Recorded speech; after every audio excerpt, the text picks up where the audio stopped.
सुश्रुत संहितेमध्ये एका ठिकाणी सांगितलेलं आहे की सकाळी उठल्यावरती थंड पाणी प्यायचं. थंड पाणी प्यायल्याने चांगला कफ जो असतो ना तो शरीरामध्ये तयार होतो आणि त्याच्याने ताकद वाढते. सकाळी उठल्यावर ब्रश करणं गरजेचं आहे का? रात्री ब्रश करणं जास्त महत्त्वाचं असतं सकाळपेक्षा, कारण आपण दिवसभर खातो, मग दातामध्ये काही अडकतं. रात्री ज्यावेळेला दात घासतो तेव्हा ते बस कुठला डिसीज आहे तुम्हाला वाटतं की लोकांनी पाऊ करून ठेवलं की हा होत नाही पण आहार कंट्रोल करून होऊ शकतो? डायबिटीस सगळ्यात पहिला. तर डायबिटीस टाईप 2 जो असतो ना त्याच्यामध्ये त्याची जी सुरुवात होते ती होते लिव्हरपासून. ते जर आपण स्टार्टिंगलाच पकडलं म्हणजे याचं डॉक्टर म्हणून काय सांगाल की एखाद्या व्यक्तीचं वजन कमी करायचं असतं त्यांनी काय केलं पाहिजे? एखाद्याचं डाएट प्लॅन फॉलो केला पाहिजे, स्वतःचा डाएट प्लॅन बनवला पाहिजे का वेगळ्या प्रकारचं स्पेसिफिक एक्सरसाइज?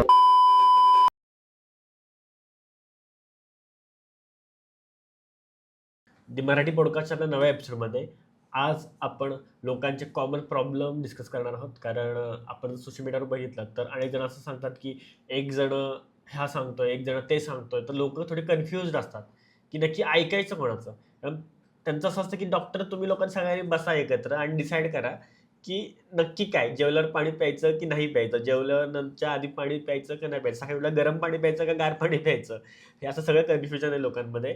आणि त्यासाठी जे कॉमन प्रश्न आहेत त्यांना घेऊन आपण आज हा पॉडकास्ट करणार आहोत आणि त्यासाठी आपले गेस्ट आहेत. तर सर मला तुम्हाला पहिला प्रश्न विचारायचा आहे की माणसाची जेव्हा दिवसाची सुरुवात होते उठल्यावर, तेव्हा काही जण म्हणतात की उठल्या उठल्या तुम्ही उपाशीपोटी गरम पाणी पिलं पाहिजे. बरोबर. काही जण म्हणतात की नाही नाही नाही तुम्ही काही पिलं नाही पाहिजे किंवा तुम्ही चहा कॉफी नाही घेतली पाहिजे. काही जण म्हणतात की तुम्ही खाल्लं पाहिजे. काही म्हणतात की 2-2 तास तुमचं पोट उपाशी ठेवलं पाहिजे नंतर गोष्टी करा. पण नक्की सकाळी उठल्यावर एखाद्या व्यक्तीची लाईफस्टाईल कशी असली पाहिजे? तुम्ही जो पहिला आता इंट्रोडक्शन जे बोललात ना की तुम्ही सगळे डॉक्टर एकत्र बसा आणि बोला, ही सेम कमेंट मला आली होती, फेसबुकला आली होती. आणि त्याच्यानंतर तो एक कॉमेडियन आहे रवी टंडन, ओके. त्याच्या कॉमेडियनमध्ये हा प्रश्न त्याने उद्भवला होता. मग तो लोकांमध्ये गेला आणि मग तो सगळीकडे सगळे विचारले, ट्रेंड झाला तो. ट्रेंड झाला तो. तर ॲक्च्युली कसं आहे माहिती आहे का की पुरुषम पुरुषम विक्षे म्हणजे ओके. काय की प्रत्येक व्यक्ती हा वेगळा असतो आणि त्याला वेगळ्या गोष्टी सूट होतात. आता ज्या वेळेला आपल्याकडे हे सांगायला सुरुवात केली की सकाळी उपाशीपोटी उठल्यावरती पाणी प्या आणि ते मासमध्ये झालं आणि ते हळूहळू स्प्रेड गेलं, सगळेजण प्यायला लागले. पण तुम्हाला ते नक्की तुमच्या शरीरासाठी ते चांगलं आहे का? ओके. आता लाखो लोकांनी जर फॉलो केलं असेल तर त्यातल्या काही जणांना फायदा होतो. ती लोकं सांगतात की मला फायदा झाला, मग ते आणखीन लाखो लोकांना सांगतात, मग ते पसरत जातं. पण ॲक्च्युली तसं नाही आहे. ॲक्च्युली कसं आहे की तुमचं शरीर कसं आहे त्याच्यावरती ठरतं की तुम्ही पाणी प्या का पाणी नका पिऊ, थंड प्या का थंड नका पिऊ. ॲक्च्युअलमध्ये जे वर्णन आलेलं आहे सकाळी पाणी प्या, मॉडर्न सायन्समध्ये तर हे वर्णन नाही आहे. मॉडर्न सायन्समध्ये काही याच्यावरती असे रिसर्च पण झालेले नाही आहेत की सकाळी पाणी पिल्याने कोणाला किती फायदा होतो, किंवा झाले असतील तर कदाचित मला माहिती नसतील. पण आयुर्वेदामध्ये कुठे वर्णन आले ते मी सांगतो. सुश्रुत संहितेमध्ये एका ठिकाणी सांगितलेलं आहे की सकाळी उठल्यावरती थंड पाणी प्यायचं. ओके. त्याचं कारण आहे की थंड पाणी प्यायल्याने चांगला कफ जो असतो ना तो शरीरामध्ये तयार होतो आणि त्याच्याने ताकद वाढते. बरोबर. आणि तेच गोष्ट रात्री ज्या वेळेला आपण उशिरा जेवतो, सकाळी उशिरा उठतो किंवा लवकर उठतो, उशिरा किंवा लवकर, रात्रीचं जेवण जर पचलेलं नसेल तर आपल्याला भूक नाही लागत. मग ते पचवण्यासाठी जे त्याला रसशेषा जीर्ण असा संस्कृतमध्ये टर्म आहे, तर ते पचवण्यासाठी एक गरम पाणी तुम्ही थोडंफार सकाळी पिऊ शकता. म्हणजे प्रत्येकाला ते वेगवेगळ्या प्रकारे वर्णन आहे, पण आपल्याकडे कसं जनरलाइज स्टेटमेंट केली जाते आणि सगळेच जण ते एकत्रच फॉलो केले जातात असं होतं. मग काही जण तांब्याभर पाणी पितात, बॉटल भरून पाणी पितात, आणि काही जणांची मानसिकता असते की मी पूर्ण तांब्याभर पाणी पिलं तर माझं पोट साफ होतं, म्हणजे त्याच्याशिवाय मला प्रेशरच येत नाही. पण कित्येक जण असे आहेत की ते फक्त मानसिक असतं की पाणी प्यायलं की कळ येते. ओके. असं असतं ते. ओके. मग जर तो म्हटलं की प्रेशर येण्यासाठी म्हणजे असं काय वेगळं स्पेसिफिक गोष्ट नाही की जी एखाद्याने फॉलो केली तर काही जणांचं असतं ना की त्याला लगेच होत नाही, मग त्याला टाइम जातो, सकाळचा टाइम खूप महत्त्वाचा असतो. बरोबर. आणि जर त्याला 9ला बाहेर जायचंय आणि 8 वाजेपर्यंत त्याचं सकाळची वेदीचं पूर्ण नाही झालं, त्याला प्रॉब्लेम होतो. मग अशा लोकांना तुम्ही काय सांगाल? अशा लोकांना मी एकच सांगेन की तुमचं आहे ना दिनचर्या तुमची सुधारा. कारण तुमचं सकाळी जर पोट साफ होत नाहीये तर एकतर तुमची प्रकृती तशी आहे, तुमच्या शरीराला ती सवय झालेली आहे की मध्येच कधीतरी दुपारी पोटसाफ होतं किंवा संध्याकाळी होतं, तर ती सवय बदलण्यासाठी तुम्हाला काही दिवस स्वतःसाठी द्यावे लागतील. ओके. आणि तुमचं रात्रीचं जेवण खूप महत्त्वाचं असतं. रात्रीचं जेवण ज्यावेळेला आपण व्यवस्थित घेत नाही आणि ते पचत नाही आणि घेतल्यावरती लगेच झोपतो, तर दुसऱ्या दिवशी कसं काय सकाळी पोटसाफ होणार? ओके. मग त्यावेळेला आपण मग वेगवेगळे पर्याय लोकं हे करतात. मग त्याच्यातून एखाद्या पर्यायाबद्दल फायदा होतो. हम्म. मग तो ते कंटिन्यू चालवणार. आता कित्येक जण असे आहेत की बिडी प्यायल्याशिवाय त्यांना संडासच होत नाही. मग ते बिडी बाथरूममध्येच बिडी घेऊनच जातात आणि ओके. बिडी घेतात, मग त्यांना संडासचा वेग येतो. मग ही ओके. आपल्या मेंदूला झालेली ती सवय आहे. म्हणजे ॲक्च्युअली काय संबंध नाही. नाही, टोबॅकोमुळे थोडंसं अर्जेस हे होतं टोबॅकोने. त्याच्या बाबतीत काही डाऊट नाही. म्हणजे अर्जेस थोडे वाढतात. तर व्हायला म्हणजे बघायचं. वाढू शकतात. पण पण पण ती सवय चांगली नाही ना. ती शरीराला घातक आहे ना ती सवय. आपण हां. स्मोकिंग करणं आणि मग ती सवय लागणं ते योग्य नाही आहे ते. असं आहे. आणि पोटसाफ होण्यासाठी सिंपल आहे. म्हणजे मी नेहमी म्हणतो माझ्या अनेक व्हिडिओमध्ये पाहिलं असेल, की पोट साफ करण्यासाठी पोट साफ करणारं औषध कधी घेऊ नका. ओके. चुकूनही घेऊ नका. त्याच्याने आणखीन त्रास होतो. काय बोलता, कसं काय? कुठलंही औषध ज्यावेळेला तुम्ही पोट साफ करण्यासाठी घेता ना, त्याचं काम कसं असतं, की ते आपलं इंटेस्टाईन आहे. हां. त्या इंटेस्टाईनची ते गती वाढवतं. त्याला पेरिस्टाल्टिक मूव्हमेंट वाढतात. म्हणजे आपला पाईप कसा असतो आपला, हां. पाणी असं वेव्ही मूव्हमेंटमध्ये जात असतं पुढे. बरोबर. त्याचा स्पीड वाढला तर फोर्स वाढेल. हां. तसंच असतं ते इंटेस्टाईनचं ही जी औषधं आपण खातो ते पेरिस्टाल्टिक मूव्हमेंट वाढवतात. मग ते मॉडर्न सायन्सचं एखादं लॅक्झेटिव्ह औषध असू दे किंवा आयुर्वेदाचं असू दे. म्हणजे आपण एरंड तेलच घेऊया. एरंड तेल पण काय करतं? एरंड तेल पण अर्जेस वाढवतं. मग त्याच्याने फोर्सफुली संडास लावतं. ओके. मग आपल्याला सॅटिस्फॅक्शन वाटतं. हे महिन्यातून एखाद्या वेळेस वगैरे आपण करतोय तर गोष्ट वेगळी आहे. पण हे रेग्युलरली ज्यावेळेला होतं आणि वारंवार त्या आतड्यांची गती वाढवली जाते. जबरदस्ती त्याला फोर्स काम केलं केलं जातं. होतं. ते थकून जातं. आणि मग पुढे त्याचं कन्व्हर्जन होतं हॅबिच्युअल कॉन्स्टिपेशन नावाच्या प्रकारामध्ये. म्हणजे त्यांना म्हणजे पहिले 1 चमच घेऊन जे पोट साफ होत असतं, ते पुढे जाऊन 1 चमच घेऊन नाही होत पोट साफ. त्यांना 1.5 चमच घ्यावा लागतो, 2 चमच घ्यावं लागतं. ओके. मग तो 2 चमचने सुद्धा नंतर व्हायला लागत नाही. मग 3 चमच घ्यावे लागतात. बापरे!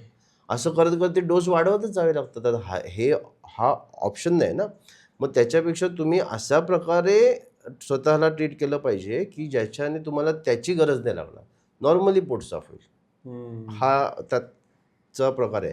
मग पाणी प्यायल्यावरती पोट साफ होते हे कुठेतरी सायकोलॉजिकली एक हे असतं, की पाणी प्यायलं तर लगेच पोट. मग ते प्या पाणी सकाळचं. पण लिमिटमध्ये असलेलं बरं ना. पोट भरून प्यायलं तर दिवसभर ते अन्न भूक कधी लागणार आणि कधी आपण काही खाणार असं होतं ते. बरोबर. हम्म.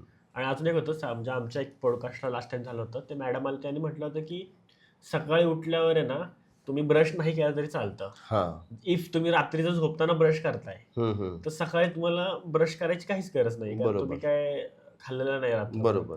तर तुम्ही सकाळी उठून परत चूळ भरून नाश्ता केला तरी चालतंय. बरोबर. तर म्हणजे लोकांनी खूप कमेंट केल्या होत्या खराब काय? की हे चुकीचं आहे.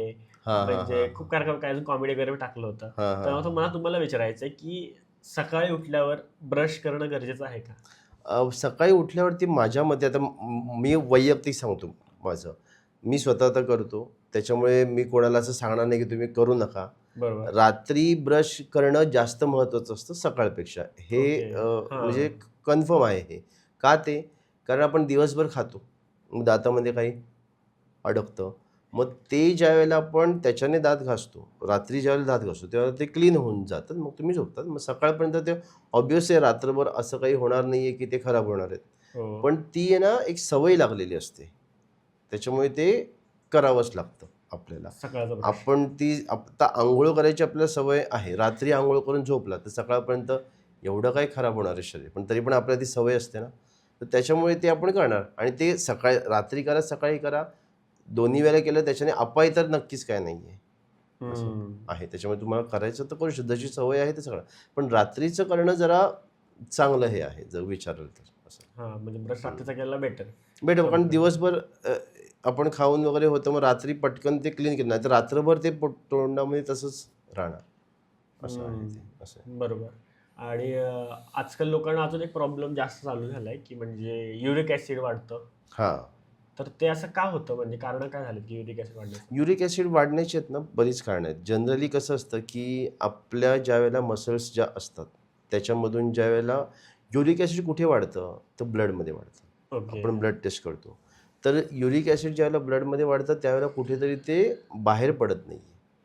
मग ती बाहेर पडण्याची जी क्रिया असते किंवा ते आपण जो आहार घेतो, जी लोकं जनरली मांसाहार खूप जास्त प्रमाणामध्ये करतात, त्यांचं युरिक ॲसिड लगेच वाढतं. आणि ओके. हे जे युरिक ॲसिड ज्यावेळेला ब्लडमध्ये वाढतं, त्यावेळेला ते छोट्या सांध्यांमध्ये जाऊन पहिलं तिकडे थांबतं आणि तिथे पेन व्हायला वगैरे सुरुवात होते. ओके. असं असतं ते. आता त्याच्यामध्ये पण काही गोष्टी असतात, की ज्यावेळेला हे युरिक ॲसिड जॉइंट्समध्ये डिपॉझिट व्हायला लागतं, त्यानंतर त्या जॉइंटमध्ये पेन होतं. पण काही वेळेला ते कुठे डिपॉझिट झालेलं नसतं तरी शरीर पेन होत असतं. म्हणजे हे काय बरेच खाण्यावर वगैरे कंट्रोल ठेवला का, ते गोष्टी खाण्यावरती रिव्हर्सेबल आहे ते? तुम्हाला मी खरं सांगतो, मॅक्झिमम डिसीजेस जे आहेत ना सध्याचे जे असतात, इन्फेक्शियस डिसीजेस जर आपण सोडले, तर मॅक्झिमम डिसीज हे आहाराने कव्हर होतात. ओके. फक्त आहाराने.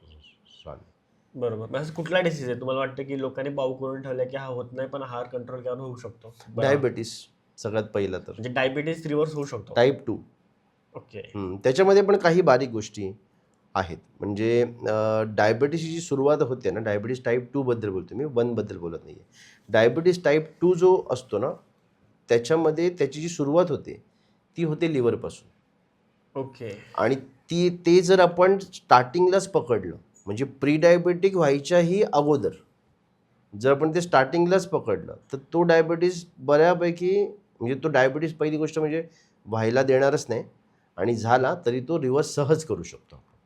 म्हणजे कसं ते सांगतो मी. ज्यावेळेला आपण गोड जास्त पदार्थ खातो, हम्म. गोड खा, तेलकट मी बोलत नाही, गोड पदार्थ, त्यावेळेला कोलेस्ट्रॉल वाढतं. कोलेस्ट्रॉलमध्ये नाही, सॉरी, लिपिड वाढतं. ओके. कोलेस्ट्रॉल बोलणार नाही, कारण कोलेस्ट्रॉल एक वेगळाच कंपोनंट आहे. लिपिड प्रोफाईलमध्ये लिपिड वाढतं. लिपिड कोणतं प्रकारचं लिपिड वाढतं? तर ट्रायग्लिसराईड नावाचं लिपिड वाढतं.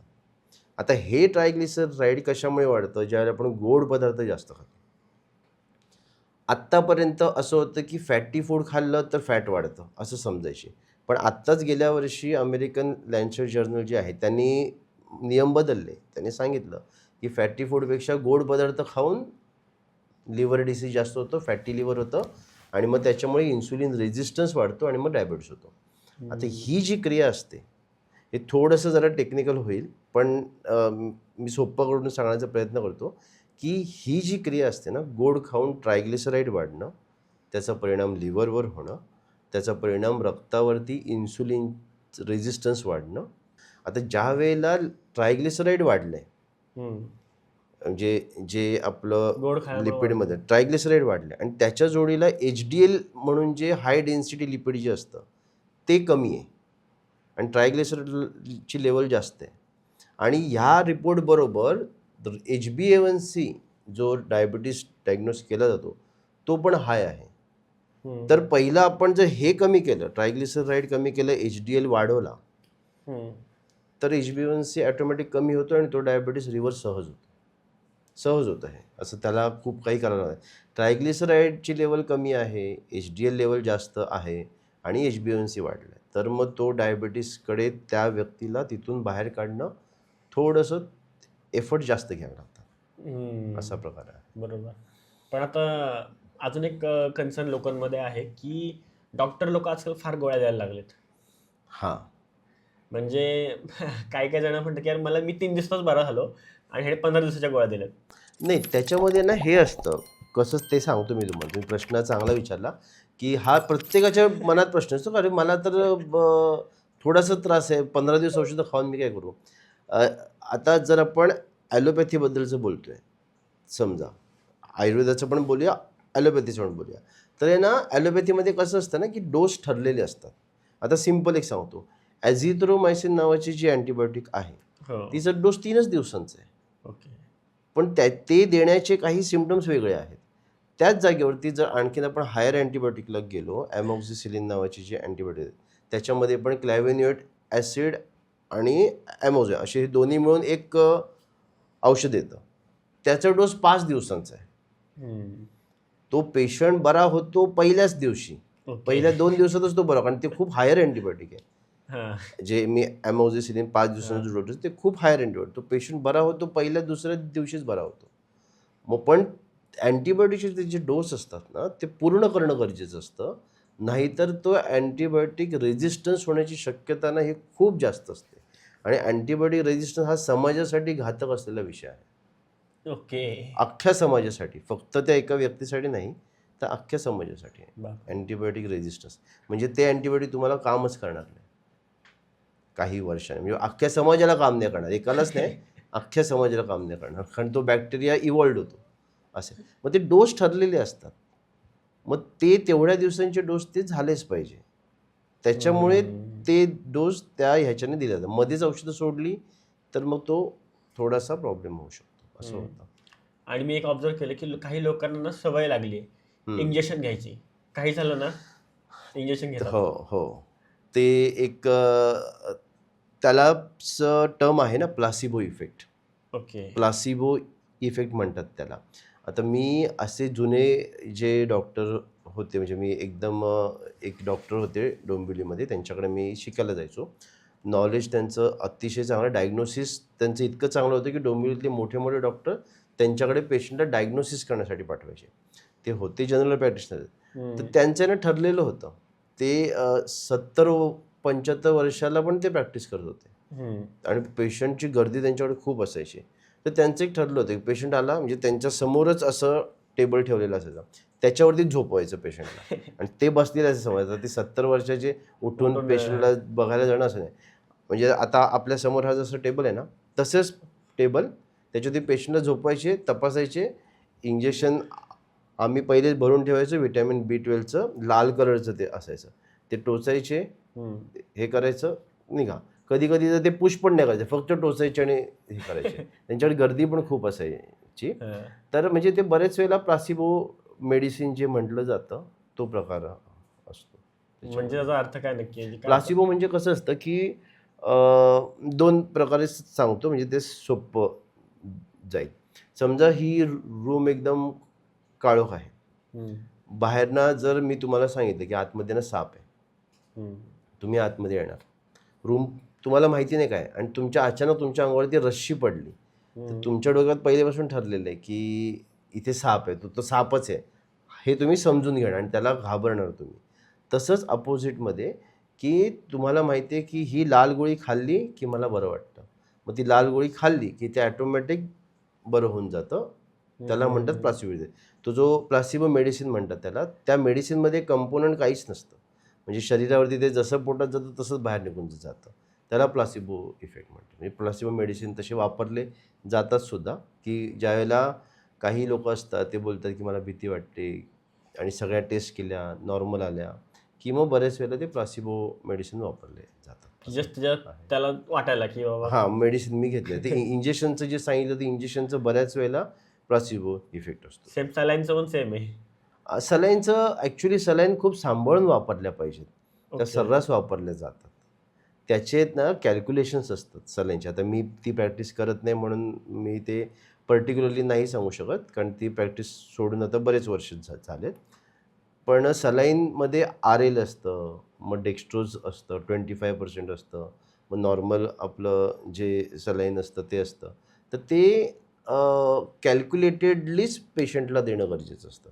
आपण सर्रास कोणालाही कसंही नाही देऊ शकत. लोकांची पण डिमांड असते ना की मला एक तेच तर लोकांची डिमांड सलाईन लावून असते. येते म्हणजे मला बरं वाटेल. हो, पण ते चुकीचं आहे, ते तसं नसतं. ते ज्यावेळेला डिहायड्रेशन होतं, म्हणजे जुलाब झालेले आहेत आणि जुलाब झाल्याच्या नंतर शरीरातलं पाणी कमी झालेलं आहे, मग त्याच्यामध्ये त्याचे युरिन आउटपुट किती आहे, त्याला लघवी किती होते, त्याचे हार्टबीट्स किती आहे, BP किती आहे, हे पाहून मग ते कुठलं द्यायचं हे ठरवावं लागतं. आपल्याकडे म्हणजे गावा ठिकाणी ते फार बघायला गावा ठिकाणी खूप बघायला मिळतं. आता इंडिया आहे त्याला आपण काय नाही करू शकत, त्याला काही आपण बोलू, पण ते कॅल्क्युलेटेड करूनच द्यावं लागतं. मी ज्यावेळेला इंटर्नशिप करत होतो प्रायव्हेट हॉस्पिटलमध्ये, मी शिकायला जायचो आणि तिथे जॉब पण करायचो. तर तिथे मी बघितले होते काही पेशंट की त्यांना सलाईन दिल्या कारण, म्हणजे ते जे आमचे जे सर होते ते सांगत होते की ह्याला ओव्हर हे केलेलं आहे, म्हणजे आय व्ही ड्रीप जी बोलतात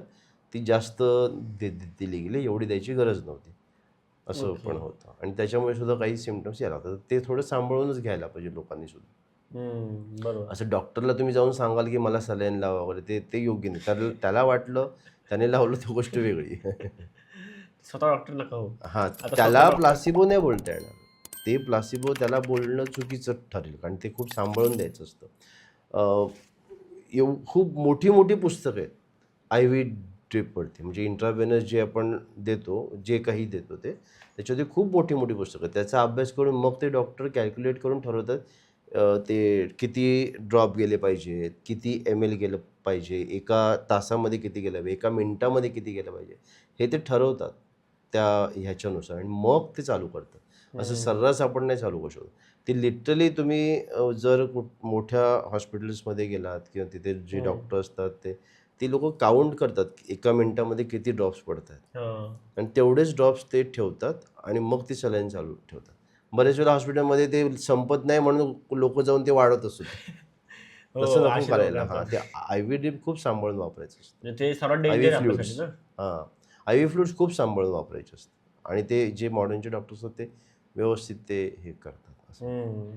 तर लोकांनी स्वतःहून जास्त डॉक्टरगिरी नाही करायला पाहिजे. नाहीच करायला पाहिजे, कारण हे क्षेत्र खूप वेगळं आहे. तो डॉक्टर तुम्हाला कधीच बोलत नाही की मला सगळं माहिती आहे. तो नेहमी बोलतो मी प्रॅक्टिस करतोय. डॉक्टर त्याच्यामुळेच बोलतात माझी प्रॅक्टिस. ते प्रॅक्टिसच करत असतात. ते कंटिन्यू शिकणंच चालू असतं ते. आणि आत्ताच तुम्हाला सांगतो, डायबिटीसमध्ये एक औषध वापरलं जायचं. ग्लिमिप्राइड नावाचं औषध वापरलं जायचं, मेटफॉर्मिन वापरलं जायचं. पण त्यांनी हे औषध बरेच रिसर्चचे झाले आणि आत्ता ते औषधांचा त्याने हे बदलला. डोस. आता त्याने डोस नाही, आता ग्लिमिप्राइड नका वापरू, डॅपॅग्लिफेझॉन नावाचं एक औषध आहे, ते पहिले वापरा. त्याचा त्यांना रिझल्ट चांगला मिळाला. ओके. मग त्यांनी सांगितलं फर्स्ट ड्रग चॉईस ही करा तुम्ही, हे घ्या. हे त्यांनी आता नवीन सांगितलं.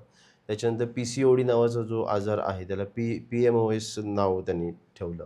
म्हणजे त्यांनी आता सांगितलं की PCOD हा फक्त ओव्हरीचाच आजार नाही, तो पूर्ण शरीराचा आजार आहे. तर ओके. ते लोकंसुद्धा कंटिन्यू शिकतच असतात. त्याच्यामुळे तुम्ही पेशंट लोकांना जर वाटलं की मला येतं आणि ते जर स्वतःहून जर करायला गेलं तर ते कसं हे होणार. आणि मेडिकल फील्ड हे तसंच आहे. तो डॉक्टरसुद्धा माणूसच असतो. तर त्याला पण ते डायग्नोसिस करूनच त्यांना हे करावं लागतं असं. आता पोट साफ करण्याचा एक विषय निघाला म्हणून सांगतो सिंपल. एक पेशंट आलेले कॉन्स्टिपेशनचे. ओके. त्यांना कॉन्स्टिपेशन होतं. पोट साफ करणारी औषधं सतत चालू असायची. त्यांना पोट साफच व्हायचं नाही. तर त्यांचं कॅल्शियम चेक केलं. तर कॅल्शियमच्या लेवलमध्ये इम्पेअरमेंट आली आणि त्याच्यानंतर समजलं की ह्यांचं जे कॉन्स्टिपेशन आहे ते पॅराथार्मोन नावाच्या हार्मोन्समुळे आहे. आणि मग त्यांना ती सर्जरी करून ते गाठ जी होती, म्हणजे पॅराथार्मस म्हणजे पॅराथायरॉइड नावाची गाठ असते थायरॉइडच्या पाठीमागे. त्याचे 4 हे असतात. त्याच्यातून पॅराथार्मोन नावाचं एक हार्मोन सिक्रेट होतं. बरं. तर ते त्यांचं डायग्नोसिस झालं होतं आणि त्यांना ते हे त्याचं ऑपरेट करावं लागलं मग त्यांना. म्हणजे साधं कॉन्स्टिपेशन. मग ते डायग्नोसिस करावं लागतं ना. तुम्ही स्वतः पेशंट जर बोलले तर कसं होणार? कुठल्या कारण कुठलंही काही असू शकतं. हां, ते निदान झालं, निदानाला आपण पोचलो, की मग त्याच्यावरती ट्रीटमेंट करणं योग्य असतं ॲक्च्युअली. बरोबर. कधी-कधी आपण खूप घाबरतो, पण घाबरण्याची गरज नसते. छोटासाच आजार असतो. कधी-कधी आपण अजिबात घाबरत नाही. सिम्प्टम्स काहीच नसतात, पण असतं काहीतरी मोठं असं असतं. बरोबर. म्हणजे कुठल्या गोष्टी कुठपर्यंत जाईल सांगू पण नाही शकत आपण व्यक्ती. हां, हां, आणि आता त्या प्रिडिक्ट AI वगैरेमुळे लोक जास्त हुशार होत म्हणजे हे करतात की हां. एआयचं डॉक्टरांसाठी फायदा आहे. ओके. म्हणजे कसा फायदा तो सांगतो. एखाद्या डॉक्टरने जर एआय वापरला एखाद्या पेशंटसाठी, तर तो तुम्हाला डिफरन्शियल डायग्नोसिस देतो, की हे सिम्प्टम्स आहेत, हे रिपोर्ट्स आहेत, तर ह्याच्यामध्ये या हे 4 प्रकारचे डायग्नोसिस असू शकतात, तुम्ही विचार करा. म्हणजे तो एक पिक्चर क्लिअर होतो, की पुढच्या वेळेला हा पेशंट जर आला, तर त्याला जर सिम्प्टम्स कमी नसतील झाले, तर आपण हा विचार करायला पाहिजे. असं पेशंट लोकांनी काढलं तर त्यांना ते नाही समजणार. त्यांना समजणारच नाही की ह्याला नक्की काय करायचं. बरोबर. आता आता जे क्लॉड सारखे AI आहेत ना, हां तर ते उत्तरच देत नाहीत. ते म्हणतात की बाबा तू जाऊन तू डॉक्टरला भेट. हां, त्याचं कारण आहे ना, म्हणजे ती लोकं देऊ शकत नाही असा भाग नाहीये. देऊ शकतात ते. त्यांना काय कठीण आहे. पण ते खूप वेगळं असतं त्याच्यामुळे त्यांना ते लोकं रिस्ट्रिक्शन हे लावले करत त्यांना. नाही. हो, असं आहे. आणि प्रिस्क्रिप्शन लागायलाच पाहिजे ना, असं हां, म्हणजे प्रोबॅबिलिटी सांगतात की ते काय असू शकतं. प्रोबॅबिलिटी सांगतात. ते फिक्स नाही सांगणार, असं आहे. मग त्याच्याने कसं एक विचार करण्याचा दृष्टिकोन एक थोडासा आपला बदलू शकतो. असं सगळीकडे आहे ना, सांगतात लोकं की पाणी प्यायला पाहिजे. हं. पण किती पाणी प्यायला पाहिजे? बरोबर आहे. ह्याच्यावरती सुद्धा ना मी एक व्हिडिओ बनवला, डिटेलमध्ये व्हिडिओ बनवला होता, की पाणी किती प्यायला पाहिजे, कसं प्यायला. जनरली मी स्वतः जे सांगतो लोकांना, जे मी सजेस्ट करतो, ते असं सांगतो, जेवढी तहान लागेल ना तेवढं पाणी प्या. हा जो कन्सेप्ट आहे ना, की भरपूर पाणी प्यायला पाहिजे, हा कन्सेप्ट मला वैयक्तिक पटत नाही.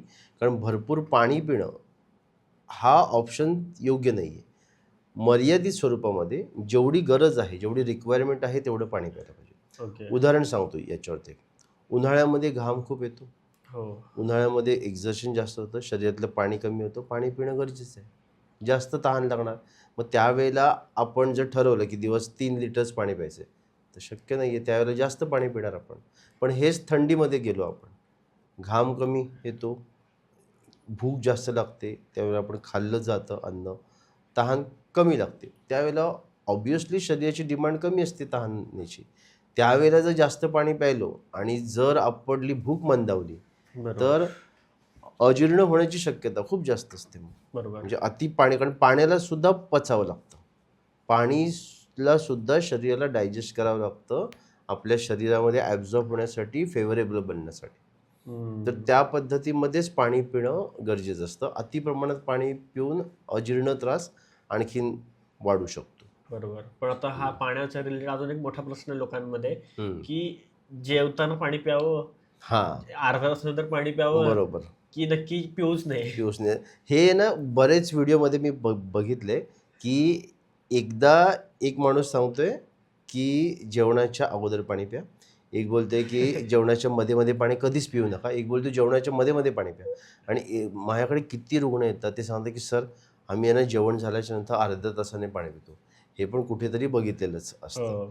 तर आयडियली कसं आहे माहिती आहे का, की आयुर्वेदामध्ये काय सांगितलेलं आहे, की तुम्हाला जर संतर्पणजन्य व्याधी असतील, म्हणजे ओव्हर ईटिंग करून जर आजार झालेले असतील, तर जेवणाच्या अगोदर पाणी प्या. ओके. ओव्हर ईटिंग करून झाले असतील.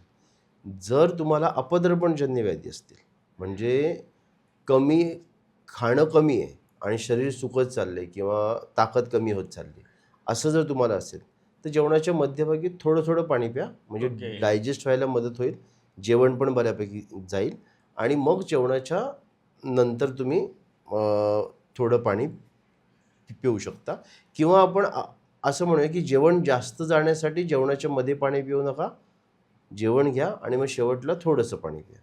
डायजेशन चांगलं व्हायचं असेल, तर जेवणाच्या मध्ये थोडं-थोडं पाणी घ्यायला ओके. पाहिजे. असा प्रकार आहे तो. असं हम्म. काही स्ट्रेट रूल नाही. ते पण तुमच्या शरीरावरती डिपेंड आहे हां. खरं तर असं. बरोबर. म्हणून लोकं सांगतो वेगळ्या प्रकारे. आणि असं जसं की आपण काही डिसीज जेनेटिक्स वगैरे असतात. हं, जसं की आता हं. माझं आता हायपर हायड्रोसिसचा हां, हा विषय हां, आहे. हां. काही जणांना असतं की सोरायसिस सारखेचे आजार असतात. हं, हं, सो हं. मग त्या लोकांनी काय करायचं? कारण ते आयुष्यभर प्रॉब्लेम आहे त्यांना आणि ते शोधत बसतात. औषधं पण त्यांना भेटतच नाही. नाही मिळत. बरोबर आहे. नाही, ह्या प्रश्नाचं पण एक उत्तर आयुर्वेदामध्येच सांगितलेलं आहे, की आहे ना, आयुर्वेदामध्ये आजारांचे आहेत ना प्रकार सांगितलेले आहेत. काही जे आजार असतात, हे आईच्या गर्भातच चालू होतात. ओके. काही जे आजार असतात, ते त्याच्याही अगोदर चालू झालेले असतात. म्हणजे कसं, आई-वडील दोघांचे जीन्समध्ये जर काही आजार असतील, ते ज्यावेळेला एकत्र येतात, त्याच्यापासून गर्भ तयार होतो, मग बाळ तयार होतं, तर ते जेनेटिक्स आलेले आजार असतात. त्यांना काही नाही करता येत. त्याच्यानंतर पुढची स्टेज असते गर्भामध्ये तयार झालेले आजार. म्हणजे ओके. ज्यावेळेला गर्भ निर्माण होत असतो आणि ते पूर्ण बाळ निर्माण होत असतं 9 महिने आईच्या गर्भात. म्हणजे जेनेटिक्स चांगले आहेत, पण गर्भामध्ये तयार झालेले आजार ओके. आहेत. त्यावेळेला ती माता कसा आहार आहार घेते. करते, तिच्या आजूबाजूला वातावरण कसं आहे, याच्यावरती त्या गोष्टी डिपेंड असतात. त्यावेळेला जे आजार होतात ते. तर हे दोन्ही आजारांमध्ये तुम्हाला काही रिझल्ट येणं थोडं कठीण असतं. म्हणजे त्याच्यामध्ये तुम्हाला काही फरक पडणं किंवा आपण औषधं देऊन काही म्हणजे खूप रेअर केसमध्ये असं होतं की ते पेशंट ट्रीट होतात आणि बाहेर पडतात. किंवा आता रिसर्चेस पण त्याच्यावरती जेनेटिक डिसिजेसवरती बऱ्याच वेळेला रिसर्चेस पण चालू आहेत. तर ते ट्रीट करणं थोडं कठीण जातं. तर त्या लोकांनी कसं करावं? त्या लोकांनी समजा आता उदाहरण सांगतो एक, की जसं तुम्ही सांगितलं हायपरहायड्रोसिस. जर ते तुमच्या आईच्या गर्भातून आलं असेल तर त्याला एक्सेप्ट करा. नाहीतर बरं होतंय का प्रयत्न करा. 2च ऑप्शन आहेत. काही वेळेला तर हायपरहायड्रोसिसचा माझ्याकडे एक पेशंट होता. माझ्याकडे नाही, मी ज्या वैद्यांकडे शिकवलं होतं त्यांच्याकडे पेशंट. म्हणजे अक्षरशः हात असा ठेवला की टिप, टिप, टिप म्हणजे पाणीच पडायचं खाली. जसं आपण हे पडतं नळ लावलं. तसं. हां. तर त्यांचा त्रास पूर्ण बरा नाही झाला. पण टिप-टिप पडणं थांबलं होतं. ओके. हाताला घाम येणं चालूच होतं.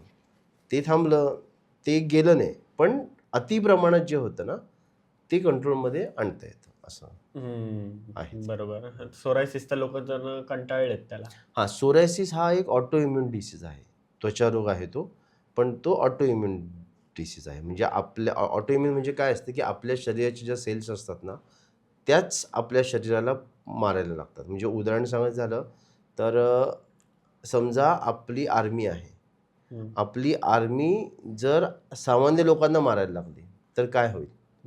सामान्य लोकांमध्ये तेवढी ताकद नाही की आर्मीला ते भिडू शकतात. त्यांच्याबरोबर वॉर नाही करू शकत, ते मरणारच आहेत. बरोबर. आर्मी प्रॉपर ट्रेन आहे. तशीच आपल्या शरीराची जी डिफेन्सिव्ह मेकॅनिझम असते ती आपल्या ह्यांना मारायला सुरुवात करते. मग ह्यांना कंट्रोल ठेवणं गरजेचं असतं. सोरायसिस जो आजार आहे ना, हा बऱ्याच वेळेला आहार चुकीच्या पद्धतीमध्ये झाल्या कारणाने होतो. आता काय चुकीच्या पद्धतीमध्ये हे सांगायला नको. कारण आपण ज्यावेळेला ते सांगतो त्यावेळेला ते पुन्हा जनरलाइज केलं जातं. त्यापेक्षा आहार आणि विहार ह्या दोन्ही गोष्टी चुकीच्या पद्धतीमध्ये ज्यावेळेला होतात, शरीराला त्या मानवत नाही, मग ते ऑटोइम्यून डिसीज होतात. तर हे पण आजार जे आहेत ना, हे कंट्रोल करता येतात आणि चांगल्या प्रकारे कंट्रोल करता येतात. म्हणजे एखादा सोरायसिसचा पेशंट असेल, त्याला खूप इचिंग असेल, तर ती इचिंग लवकर कमी करता येते. तो पॅच घालवता पण येतो, म्हणजे तो जातोसुद्धा, पण तो परत येण्याची शक्यता असते. मग तो परत न येण्यासाठी जर आपण आपलं लाईफस्टाईल सेम तसंच ठेवलं, आपण जर ते बदललं नाही, आहार, विहार सर्व गोष्टी व्यवस्थित ठेवल्या, तर तो आजार पुन्हा डोकं वर नाही काढणार, पण तो शरीरातून पूर्ण जात नाही. असं असतं ते. बरोबर. हं. आता हे झालं आपलं सगळे जे ऑटोइम्युन डिसीज वगैरे बोललो आपण. हां. पण एक सर्वात कॉमन लोकांचा प्रश्न असतो आणि त्याच्यावर आता ट्रेंड निघालाय की लोक काय करतात की स्वतःचा फोटो टाकतात हं. जाडा असलेला हां. आणि मग जर्नी दाखवतात बरोबर, की बरोबर. मी असं केलं, मी असं केलं, तसं केलं आणि लोकांना सांगतात की कमेंट करा, मी तुम्हाला माझा डाएट प्लॅन सेंड करते. हां, हां, हां. सो बरोबर तो आहे. वजन कमी करण्याचा विषय मी बोलतोय बरोबर. की आता हे असं खूप व्हायला लागलंय. हो, हो, हो. पण तुम्ही याचं डॉक्टर म्हणून काय सांगाल की एखाद्या व्यक्तीचं वजन कमी करायचं असतं हं, तर हं, त्यांनी हं. काय केलं पाहिजे? एखाद्याचा डाएट प्लॅन फॉलो केला पाहिजे, का स्वतःचा डाएट प्लॅन बनवला पाहिजे, का वेगळ्या प्रकारचं स्पेसिफिक एक्सरसाइज केलं पाहिजे, काय नक्की केलं पाहिजे? बरोबर. तुम्ही प्रश्न ज्या पद्धतीमध्ये विचारलात ना, तो एकदम चांगल्या पद्धतीमध्ये विचारला, की सगळे ट्रेंड टाकतायत, तर त्याचं काय? ॲक्चुअलमध्ये ना, म्हणजे मला जे वाटतं ते सांगतो, की जी लोकं व्हिडिओ बनवून टाकतात ना, की मी पहिले असा होतो, नंतर असा आहे. मी सुद्धा बनवून टाकलेला आहे. तर त्याच्याने ना बराच फायदा झाला आहे. बरेच ओके. जणं मोटिवेट होतात ते बघून, की अरे आपल्याला पण हे करायला पाहिजे. आपण पण हा अनुभव घेतला पाहिजे. आणि ते बघून कित्येक जणांनी वजन तसे कमी पण केले. म्हणजे मी माझं ज्याला ट्रान्सफॉर्मेशन केलं होतं, त्यावेळेला कित्येक जणांनी त्याच्यावरती हे घेऊन वेट लॉस केलं होतं. मला कमेंट पण केलं होतं, की तुमचं बघून आम्ही सुद्धा प्रयत्न केला आणि झालं कमी आमचं हो. वजन. तर ते बनवून टाकणं, त्याच्याने इतर लोकांना मोटिव्हेशन मिळणं हे चांगलं आहे. पण जिथे आपण डाएटचा प्रश्न येतो, की त्या व्यक्तीने ज्या पद्धतीमध्ये वजन कमी केलेलं आहे, त्याच पद्धतीने आपलं पण कमी होईल हे नाही सांगता येणार. आणि हो. वजन कमी करणं आणि बॉडी बिल्डअप करणं, म्हणजे लोकांचा समज कसा असतो, की वजन कमी करायचं, मग चला आता मला जिम लावायची. बरोबर. जिम लावणं म्हणजे वजन कमी करणं नाही होत. व्यायाम तुम्ही ज्यावेळेला करतात, व्यायामाने तुमच्या बॉडीला शेप मिळणार आहे. त्याच्याने वजन नाही कमी होणार आहे. ओके. किंवा वजन होईलही कमी, पण व्यायामाने जास्त करून किंवा जिमचा जो आपण व्यायाम करतो त्याच्याने शरीराला शेप मिळणार आहे. वेट लॉस होईल का नाही हे नाही त्याच्यावर सांगते. तुम्ही ज्या वेळेला तुमचा आहार नियमित ठेवणार आहे तेव्हा वेट लॉस होणार, तेव्हा फॅट लॉस होणार आहे. व्यायाम केल्याने मसल लॉस होणार नाही, मसल लॉस चांगलं राहील, आणि डाईट केल्याने फॅट लॉस होईल आणि मसल्स वाढत जातील. अशा प्रकारे तो भाग असतो. पण बरेच जण सगळ्यात मोठी जी चूक करतात वजन कमी करताना ते म्हणजे उपाशी राहतात. ओके. म्हणजे दोन्ही एक्स्ट्रीम बाजू असतात. एक तर खूप खातात, नाहीतर उपाशी राहतात. राहतात. हे दोन्ही पण पर्याय योग्य नाही. आपल्या शरीराची जेवढी गरज आहे तेवढं खावं. ते असं नको करायला की मला वजन कमी करायचं मग मी आता खात नाही आहोत, मग आता खाल्लं तर माझं लगेच वजन वाढेल. मेटाबॉलिझम कसं वाढेल आपलं हे बघायला पाहिजे. बरेच वेळेला बऱ्याच जणांचं वजन जे कमी होत नसतं, खूप स्ट्रगल करत असतात, त्यांचा प्रॉब्लेम इन्सुलिन रेझिस्टन्समध्ये असतो. मग तिथे आणि हे लहान मुलांमध्ये भरपूर दिसायला लागलं आजकाल. ओके. कारण ओव्हर इटिंग खूप झालेलं आहे. जेवढी गरज आहे म्हणजे आपण क्रेविंगला खातो, जेवढी गरज आहे त्याच्यापेक्षा जास्त खातो, आणि मग तिथे ते वजनाचा थोडासा प्रॉब्लेम व्हायला सुरू होतो. बरोबर आहे ते. आणि ते आमचे एक पॉडकास्ट केला होता आपण डॉक्टर बावस्करांकडे, ते विंचू तज्ज्ञ आहेत, तर त्यांच्याकडे गेला होता. तर ते म्हटले होते की लोकांना ना तर वाटच नाही बघायची भूक लागायची. हां, वाटच नाही बघायची भूक लागायची. बरोबर बोलतोय. एकदम बरोबर. म्हटले एक सगळे एम्प्लॉईला शोधा तुम्ही कुठल्या कंपनीत जा, हां, 1 नाही वाजलं का लगेच जेवायला बसतात. हां. असं कसं होऊ शकतं की अख्ख्या सगळ्या जणांना 1 सगळ्यांना वाजता एक वाजताच भूक लागली आहे. होऊ हां. शकतं का? नाही, आपण आपल्या शरीराला ट्रेन करू शकतो तसं, की आपल्याला त्यावेळेला भूक लागेल म्हणून. हां. असं आहे. पण त्यांचं त्यात अर्थी होतं की हो. लोक वाट नाही बघत आहेत, भूक वाट नाही लागायची. बघत. एका दिवशी एखाद्याला नाही भूक लागली, हं. तरी पण तो चला जेवून घेऊया. जेवण घेऊया. बरोबर आहे. माझ्याकडे ज्यावेळेला पेशंट येतात ना, त्याला माझा पहिला त्यांना प्रश्न असतो, की जेवणाच्या वेळा कुठल्या आहेत तुमच्या? मग ते प्रत्येकजण सांगतात, ह्या वेळेला आहे. मग जेवणाची वेळ झाली म्हणून जेवता? का भूक लागली म्हणून जेवता? मग त्यांचं त्याच्यामध्ये उत्तर असतं, की नाही जेवणाची वेळ झाली म्हणून जेवता, कारण नंतर परत कामं असतात. हां. असं असतं. भूक लागली की जेवलं की ते चांगलं असतं, असं आहे. ओके, म्हणजे स्पेसिफिक टाइमला जेवायला पाहिजे असं काही फिक्स नाही, नाही. तुम्ही तुमच्या बॉडीचं सर्कल किंवा म्हणजे सर्कॅडियन सायकल जी म्हणतात, सर्कल नाही सायकल, ती तुम्ही मॅनेज करू शकता. तुम्हाला काही दिवस तशा सवयी लावून जर तुम्ही घेतल्या तर हळूहळू त्यावेळेला तुम्हाला बरोबर त्यावेळेला भूक लागणार. मग ती सवय जर परत तुम्ही तोडली तर परत ती ब्रेक होणार. आता ओके. माझ्याकडे ज्यावेळेला काही रुग्ण येतात किंवा मी काही जी लोकं माझ्याकडे जरी नसतील आले, डाईट फॉलो करत असतात, म्हणजे माझ्या नातेवाईकांमध्ये वगैरे मित्रांमध्ये बघतो की ती लोकं डाईट फॉलो करतात. पहिले आम्ही भेटायचो त्यावेळेला ही लोकं नुसतं खा खायची. पण ज्यावेळेला डाईट चालू करतात त्यावेळेला ॲटोमॅटिक कंट्रोलमध्ये ठेवलं जायचं. म्हणजे कंट्रोलमध्ये ठेवलं जातं. ज्यावेळेला तुम्ही कार्बोहायड्रेट्स थोडेसे कमी खाता, जेवणामध्ये प्रोटीन्स इंटेक थोडासा जास्त होतो, आणि तुम्ही हळूहळू सवय लावता शरीराला कमी खायचं किंवा प्रमाणात खायचं, ते ॲटोमॅटिकली तुमचे क्रेविंग बंद होतात. आता एखादा जो स्थूल व्यक्ती असतो त्याला माहिती नाही का की आपलं वजन आपल्याला कमी करायला पाहिजे किंवा माहिती आहे. आपल्याला फिट राहायला पाहिजे किंवा हेल्दी फिट राहणं वेगळं आणि हेल्दी राहणं वेगळं. हे बरोबर. दोन्ही भाग वेगवेगळे आहेत. फिटनेस वेगळं आहे, हेल्दीनेस वेगळा आहे. तर त्यांना माहिती असतं, पण क्रेव्हिंग ते एवढं जास्त होतं ना की ते कंट्रोल नाही करता येत. म्हणजे समोर आलं, समोरच्याने थोडासा फोर्स केला की खाल्लं. म्हणजे त्याला समोरच्याला जास्त एफर्ट्स पण घ्यायची गरज लागत नाही. ते थोडं जरी खाल्लं की लगेच, थोडं जरी दिसलं की लगेच खाल्लं जातं. असं ते असतं. तर ते क्रेव्हिंग आपण कमी करू शकतो. आपण जेवण जसं हळूहळू वाढत जातं तसं हळूहळू कमी करत आलो तर ते लिमिटमध्ये आपलं खाणं व्यवस्थित होतं. म्हणजे माझ्याकडे एक पेशंट होते, त्यांना 4-4 चपात्या खायची सवय होती आणि ते खाऊनही त्यांना थोड्या वेळाने भूक लागायची. बापरे. मग ते हळूहळू करत त्यांनी एक चपातीवरती ज्यावेळेला आले त्यावेळेला त्यांना ते बरं वाटायला सुरुवात झाली. पण ते हळूहळू होतं, हे लगेच असं पटकन मग त्यांनी काय केलं असं की 1 चपातीवर ते थांबले म्हणजे? नाही. कसं असतं की तुम्ही जेवणामध्ये जसं प्रोटीन इंटेक वाढत जाता किंवा प्रोटीन वगैरे हे बोलणं मला थोडंसं विचित्र वाटतं. विचित्र बोलण्यापेक्षा आता गावाकडची जर तुम्ही लोकं बघितलं, ती लोकं कुठे विचार करतात, काय प्रोटीन आहे, काय जे समोर मिळतं ते आपले बिनधास्त खातात, खूप काम करतात आणि मस्त हेल्दी असतात. प्रोटीन म्हणजे जिमचा ट्रेंड आहे का? मला तर ट्रेंडच वाटतो, पण प्रोटीनची गरज पण असते. म्हणजे तुम्ही जर व्यायाम करताय, तुम्ही स्पोर्ट्समन आहात, तुम्ही एक्सरसाइज खूप जास्त प्रमाणात करताय, तुमच्या मसल ब्रेक होत आहे, त्या हील करण्यासाठी तुम्हाला प्रोटीन घ्यावं लागणार ना. ते नाही घेतलं तर कसं. पण एखादा माणूस काहीच करत नाही आहे, ओके. तर त्याने नॉर्मल जेवण घेतलं तरी चालणार आहे, पण त्याने प्रमाणात घ्यायला पाहिजे. त्याच्याने त्याचं वजन तसं पण कमी होणार, तो हेल्दी होणार आहे. आणि ते जे क्रेव्हिंगचा जो भाग जो तुम्ही विचारलात ना, की ते कसं कमी करता येईल. क्रेव्हिंग जे असतं ना, हे बरेच वेळेला इन्सुलिन रेझिस्टन्स असलं ना, की होतं. इन्सुलिन रेझिस्टन्समुळे खूप भूक लागते, खूप खावंसं वाटतं आणि मग त्याच्यानंतर आपण खात जातो, वजन वाढत जातं, खात जातो, वजन वाढत जातं. हा इन्सुलिन रेझिस्टन्समुळे भाग बऱ्याच वेळेला बऱ्याच लोकांमध्ये होतो. मग तो कमी करण्यासाठी प्रोटीन इंटेक घेतल्याने इन्सुलिन रेझिस्टन्स काही प्रमाणात कमी होतो. प्रोटीन इंटेक बोलण्यापेक्षा गोड पदार्थ कमी खाल्ल्याने इन्सुलिन रेझिस्टन्स कमी होतो. ट्रायग्लिसराइडची लेवल कमी व्हायला लागते हळूहळू करत. मग खाण्याचं जे क्वांटिटी असते ती हळूहळू कमी होतं आणि आपल्या ब्रेनला सुद्धा समजतं की एवढं खायचं एवढं संपलं. बरोबर. असं असतं. आता अजून एक खाण्याबद्दलचा मोठा ट्रेंड म्हणजे म्हणजे ह्या एक सर्वात कॉन्ट्रोवर्शियल टॉपिक ह्याला म्हणू शकतो आपण, की हेल्थ सेक्टरमधला सर्वात कॉन्ट्रोवर्शियल टॉपिक हां. तो म्हणजे नॉनव्हेज जास्त खाणं बरोबर आहे का? नॉनव्हेज जास्त खाणं बरोबर नाही, पण खाणं गरजेचं आहे ओके. असं बोलू शकतो आपण. पण नॉनव्हेज नाहीच खात आहात तर तुम्ही हेल्दी राहणार नाही असंही अजिबात नाही आहे.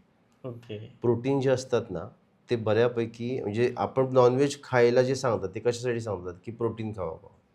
पण मग प्रोटीन खाल्ल्याच्या तुम्ही नॉनव्हेजमधून घेताय प्रोटीन. पण हेच प्रोटीन्स तुम्हाला व्हेजिटेरियन फूडमधून सुद्धा मिळतात. आणि प्रोटीन आपण एवढं जास्त प्रमाणामध्ये ते बंबार्डिंग केलेलं आहे. तो हेल्दी राहण्यासाठी तो भाग योग्यच आहे.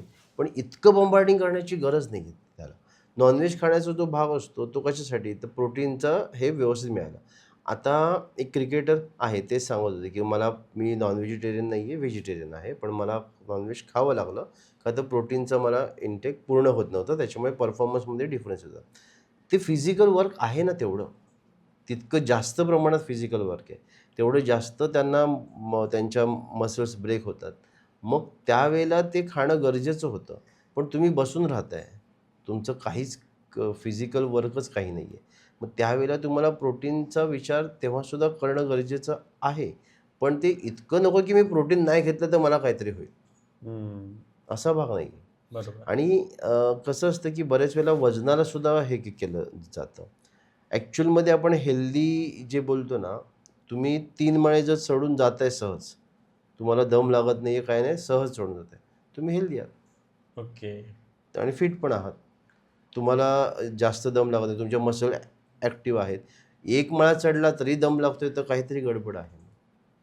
तुमचं वजन जास्त आता तुम्ही हे बघा, की कित्येक लोकं असतात असे स्थूल असतात, पण हो. एवढे ॲक्टिव्ह असतात आणि एवढे फ्लेक्झिबल असतात. डान्सर्सच घ्या, किती डान्सर्स तसे आहेत की एकदम हो. स्थूल आहेत. पण ते किती स्टॅमिना असतो त्यांचा. डान्स करणं काही सोपी गोष्ट आहे. बरोबर. किती स्टॅमिना असतो. मग त्यांच्या वजनाला धरून आपण बोलू नाही शकत की ते अनहेल्दी आहेत. ते दिसायला फिट नसतील, पण आतमधून ते चांगले हे असतात. आणि मी सुद्धा कित्येक लोक असे पाहिले की खूप स्थूल आहेत. बऱ्यापैकी स्थूल आहेत. पण कोलेस्ट्रॉल, लिपिड प्रोफाइल जे असतं ते पूर्ण नॉर्मल आहे. ओके. त्यांना काहीच नाही आहे. ना डायबिटीस आहे, ना काही हे आहे. सगळे रिपोर्ट्स नॉर्मल आहेत. ते एका बाजूला ते हेल्दी पण आहेत. पण दिसायला थोडं बारीक दिसायला पाहिजे, त्याच्यासाठी त्यांना प्रयत्न करावा. असं. बरोबर. म्हणजे सब्जेक्टिव्ह आहे सगळ्या गोष्टी. हां, तसंच आहे ते. बरोबर. पण ते एवढं सोपं असतं, तर एआयने ते टेक ओव्हर केलं असतं. आणि तुम्हीच विचार करा ना, की मेडिकलचं एज्युकेशन आता मी 4.5 वर्ष तर आमचं फक्त हेच गेलं. शिकण्यातच गेलं म्हणजे अभ्यास करायचं अकॅडमिक इयर. ते फक्त शिकण्यातच गेलं. तर 4.5 वर्ष अभ्यास करून त्या परीक्षा देऊन सुद्धा नंतर पेशंट कसा ट्रीट करायचा हे माहितीच नसतं 4.5 वर्षाने.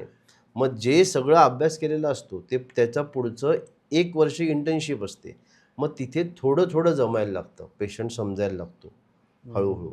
मग त्याच्यापुढे येतं पोस्ट ग्रॅज्युएशन. पोस्ट ग्रॅज्युएशन असतं 3 वर्षाचं. मग त्याच्यामध्ये आणखीन क्लिअर होत जातं, की पेशंट कसा बघायचा असतो, त्याची हिस्ट्री कशी घ्यायची असते, त्याचा चेहरा कसा असतो, डोळे कसे असतात, जिभेवरती काय सिम्प्टम दिसतात. ते सारखं बघून ते नजरेत बसतं. आणि मग ओके. ती त्या 3 वर्षामध्ये PGच्या ह्याच्यामध्ये बऱ्यापैकी ते ट्रेन होऊन जातात डॉक्टर्स. आणि मग जाऊन ते कुठेतरी स्वतःची प्रॅक्टिस टाकण्याचा सुरुवात करतात. तरीसुद्धा ते करूनही कित्येक जण पहिले हात साफ करण्यासाठी कुठेतरी शिकतात आणखीन. आणि मग त्याच्यापुढे आणखीन अ, अ, पुढचं स्पेशलायझेशन असतं. मग त्याच्यामध्ये आणखीन 2-3 वर्ष घालायचे. हे सगळं केल्याच्या नंतर सुद्धा तो डॉक्टर बोलत असतो, की मी प्रॅक्टिस करतोय. हो. मग आपण एवढ्या सोप्या पद्धतीमध्ये ते असं सांगणं, की हे योग्य आहे, हे अयोग्य आहे, ते थोडंसं जरा हे होऊन जातं. असं नको व्हायला. ते बरोबर. प्रॉपर डायग्नोसिस होऊन एखादा डिसीज हे करणं हे.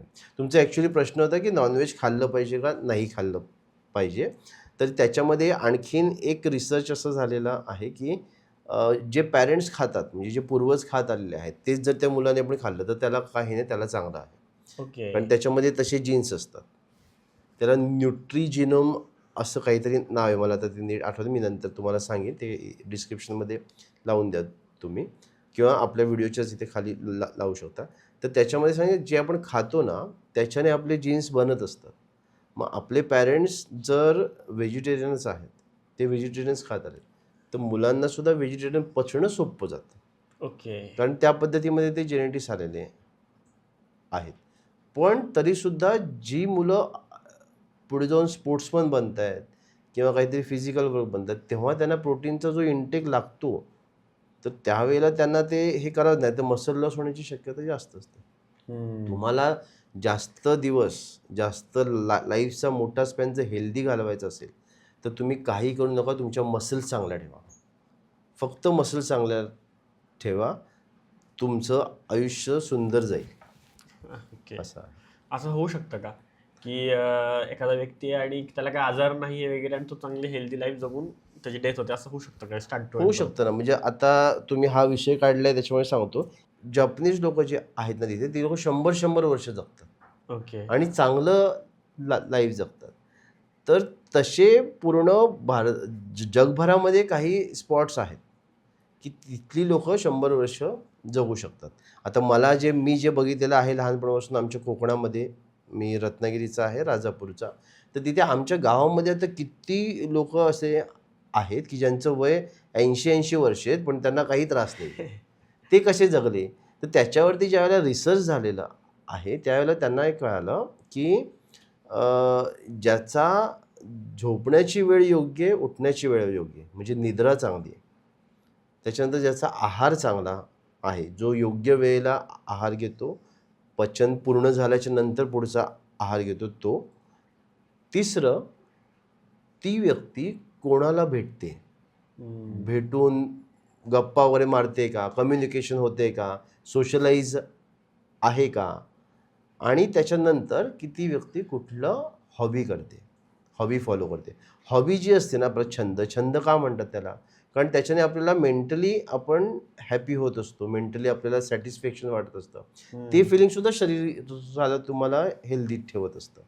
मग हे जे पार्ट आहेत ना, हे खूप चांगले आहे. आयुर्वेदामध्ये तसं सांगितलं की आहार, निद्रा आणि ब्रह्मचर्य हे 3 उपस्तंभ सांगितले. पण आता आपण जर बघायला गेलं ह्या थेरीनुसार, तर आहार, निद्रा म्हणजे आहार तुमचा, झोप आणि व्यायाम ह्या 3 गोष्टी जर तुमच्या व्यवस्थित असतील, तर तुम्हाला काही प्रॉब्लेम होणार नाही. आता प्रोटीनचाच आपला विषय निघालेला. मी गावाला गेलो होतो गेल्या वर्षी. त्यावेळेला माझे एक काका आहेत, माझेच काका. तर ते डोक्यावरती एवढं एक वजन घेऊन चालत येत होते. त्यावेळेला मी त्यांना बघितलं. त्यांना मी म्हणालो, की तुम्ही हे आत्तापर्यंत करता, तुमचं नक्की एज किती आहे? मला अंदाजा नव्हता. ते 65 वर्षाचे आहेत आणि ते एवढं हे करून देतात. आता तेच जर आपण बघायला गेलो, की जी व्यक्ती जिममध्ये रेग्युलर व्यायाम करते, प्रोटीन वगैरे एकदम व्यवस्थित घेते, ती व्यक्ती 65व्या वर्षी हे कसं करेल हे बघण्यासारखं आहे. मेन म्हणजे ती व्यक्ती जिममध्ये जाऊन जी व्यवस्थित प्रोटीन इंटेक व्यवस्थित घेते, ती पण तशीच असेल. याच्या बाबतीत काही डाऊट नाही आहे. ती व्यक्तीसुद्धा 65व्या वर्षी चांगलीच हेल्दी असेल. पण हे जे माझे काका आहेत, ह्यांना कुठे काय नॉलेज होतं? ते आता 65 वर्षाचे, सगळी कामं करतात, चालून फिरून सगळं व्यवस्थित असतं. जेवणामध्ये जे समोर येईल ते खातात आणि पुढे जातात. मग त्यांचं त्या लोकांनी कधी काहीच कॅल्क्युलेट केलं नसताना सुद्धा ते आतापर्यंत हेल्दी कसे काय आहेत, हा पण एक प्रश्न उद्भवतो ना. त्यांनी प्रोटीन किती खाल्लेलं. तर ह्या सगळ्यामध्ये मी जे ऑब्झर्व केलं ना, ते एक सांगतो. आपल्याला सोशल मीडियावरती सांगतात की हे खावा, हे चांगलं आहे, सकाळी उठल्यावरती पाणी प्या, हे प्रोटीन्स चांगले आहेत, नॉनव्हेजमधून प्रोटीन मिळतात, नॉनव्हेज खा, तुम्ही नॉनव्हेजिटेरियन नसाल तर व्हेजिटेरियन फूडमधून प्रोटीन मिळतात ते खावा, मग फायबर खावा, हे सगळं काय काय सांगितलं जातं. आणि ह्याच्यावरती बंबार्डिंगसुद्धा होतं. मग ते प्रोडक्टसुद्धा विकले जातात ह्याच्या नावावरती. कित्येक वेळेला आयुर्वेदिक प्रोडक्ट किती असे विकले पण जातात की आवळ्याचं ज्यूस घ्या, कोरफडीचं ज्यूस घ्या, पण तुम्ही ते सकाळी घेताय पण दिवस तुमचा व्यवस्थित जात नाही आहे, व्यवस्थित आहार होत नाही, झोप होत नाही, तर काय फायदा ते तुम्ही सकाळी घेऊन. असं आहे ना. तर ह्या सगळ्यावरती आपल्याला ह्या गोष्टीचं कोण बंबार्डिंग करत नाही की रात्रीचं कमी जेवा. हे किती जण सांगतात की रात्रीचं जेवण मोजकंच ठेवा, सकाळचं चांगलं जेवा, रात्रीचं लवकर झोपण्याचा प्रयत्न करा. हे कुठे जास्त बंबार्डिंग केलं जातं. हे फक्त सांगितलं जातं, सोडलं जातं. त्याच्यामध्ये काहीच सेलेबल नाही आहे. रात्रीचं लवकर झोपा. काय नेटफ्लिक्स तर बोलतं की आमचं कॉम्पिटिटर झोप आहे. नेटफ्लिक्स बोलतं ना की आमचं कॉम्पिटिटर कोण आहे, झोप आहे. तो माणूस झोपतो, तो झोपायला नाही पाहिजे. मग वेळेवरती झोपणं हे, आणि तर त्या काकांचं सुद्धा, किंवा आमच्याकडे कोकणामध्ये जर तुम्ही बघाल तर आत्ता तिथे टी व्ही गेलेले आहेत. पहिले टी व्ही नव्हते, त्याला 9 वाजता सगळे झोपायचे, 9-10 पर्यंत सगळे झोपायचे आणि सकाळी लवकर उठायचं, झोप छान पूर्ण होत होती. तर आता झोपेचंच नाही होते तर कसं काय होणार. म्हणून लोक अनहेल्दी आहेत सध्या. म्हणजे झोपेमुळे मला वाटतं, म्हणजे तुम्ही जर मला विचाराल ना की अनहेल्दी होण्याचं पहिलं कारण काय किंवा हेल्दी राहण्यासाठी मी पहिलं काय करू, तर सगळ्यात पहिले झोप येते, त्याच्यानंतर येतो आहार, मग तुम्ही काय खाताय ते, आणि त्याच्यानंतर शेवटला येतो व्यायाम, की तुम्ही फिजिकली ॲक्टिव्ह किती आहात. आणि सगळ्यात महत्त्वाची गोष्ट म्हणजे WHO ने हेल्दी असणं म्हणजे काय ह्याची डेफिनेशन पूर्वी होती, जो फिजिकली आणि मेंटली हेल्दी आहे तो हेल्दी. पण कालांतराने त्यांनी आणखीन एक पॉईंट ॲड केला की जो फिजिकली, मेंटली आणि सोशली हेल्दी आहे ती व्यक्ती हेल्दी आहे. आता तुम्ही गावागावात जर गेला तर तिथे काय असतं की संध्याकाळ झाली, सगळी कामं करून आली की सगळे एकत्र बसतात, मग गप्पा मारतात, मग ह्याचं काय त्याचं काय चालू असतं, आणि मग नंतर झोपतात सगळे. तर सोशली सुद्धा तुम्ही किती ॲक्टिव्ह आहे हे पण खूप महत्त्वाचं असतं. तुमचे मित्र आहेत का, तुम्ही कोणाशी बोलताय, काय करताय ते आहे. सर आता काय म्हणते का, आपण पॉडकास्टमध्ये सगळ्या गोष्टी जवळपास कव्हर केल्यात आणि कुठल्याच पॉडकास्टमध्ये सगळंच कव्हर करणं हे शक्य नसतं, पण आपल्याला जितकं जमतं तेवढं आपण केलं. बरोबर. आणि आता अजून एक मोठा सोशल मीडियाचा ट्रेंड आहे की एज रिव्हर्स करणं. एज रिव्हर्स, हां बरोबर ना, किंवा माझं लाईफ स्पॅन वाढलं पाहिजे, तर हे सगळ्या गोष्टी लोक सांगतात. तर आता जाता जाता मला तुम्ही एक गोष्ट सांगा की आपलं एज वाढवण्यासाठी किंवा हेल्दी लाईफ जगण्यासाठी, हेल्दी लाईफ म्हणजे डायरेक्टली एज वाढणार, बरोबर, त्यासाठी एखाद्या व्यक्तीने अशा कोणत्या 3 गोष्टी आहेत ज्या फॉलो केल्या पाहिजे. बरोबर. अशा स्पेसिफिकली 3 गोष्टी नाही करू शकणार, पण जसं मी आता मगाशीच बोललो त्या आपण करू शकतो. सगळ्यात पहिलं म्हणजे काय माहिती आहे का, की झोप जी असते ना, झोप ही फक्त तुम्ही आता रात्री 10 वाजता झोपलात आणि सकाळी 6 वाजता उठलात म्हणजे झालं, त्या झोपेमध्ये तुमची क्वालिटी स्लीप होते का, हे पण खूप महत्त्वाचं आहे. बऱ्याच लोकांना झोपच लागत नाही. तर झोपेवरती पहिलं काम करा. झोप येत नसेल तर जे एक्सपर्ट आहेत झोपेसाठी, झोपेच्या गोळ्या न घेता, ते जे एक्सपर्ट असतात त्यांना वाटलं तर भेटा.